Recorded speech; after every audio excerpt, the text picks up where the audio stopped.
សញ្ញាណរបស់កមួយកំណត់ថាវាជា major ឬក៏ជា minor គឺស្ថិតនៅលើ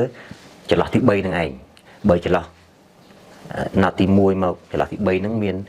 កន្លះតុង4ដងនាំឲ្យអាករនឹងជាអាករ major បើណាត់ទី1មកណាត់ទី3មានកន្លះតុងតែ3ទេនាំឲ្យអាករនឹងជាអាករ minor អញ្ចឹងណាត់ទី3សំខាន់បើអត់មានណាត់ទី3ទេយើងអត់អាច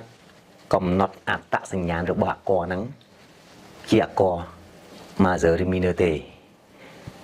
ដូច្នេះហើយបានជាក្នុងអាករគេថាជាមូលដ្ឋានគេថាអាករត្រូវតែមានណាត់3ណាបើយើងលេង power chord យើងលេង power chord គឺមានតែសំឡេងទី1និងទី5គេថាដូ power chord មានតែដូមីសូលយើងអត់លេងមីទេយើងលេងតែដូហើយសូលដូច្នេះវាអត់មានអត្តសញ្ញាណជា major ឬ minor នៅនឹងទេណាយើងមិនអាចថាវាជា major ឬ minor ទេប៉ុន្តែវាល្អយ៉ាងម៉េច power chord ហ្នឹងកាលណាយើងលេង power chord យើងលេង solo ជា minor ក៏ C ជាមួយ power chord ជា major ក៏ C អានេះជាប្រយោជន៍ផ្សេងណាមានក្រោយបាទខ្ញុំនឹងចាក់វិធានបន្តិចតែនៅទីនេះណាគ្រាប់ទី3គឺជាគ្រាប់កំណត់អត្តសញ្ញាណរបស់អាករមួយជា major ឬក៏ជា minor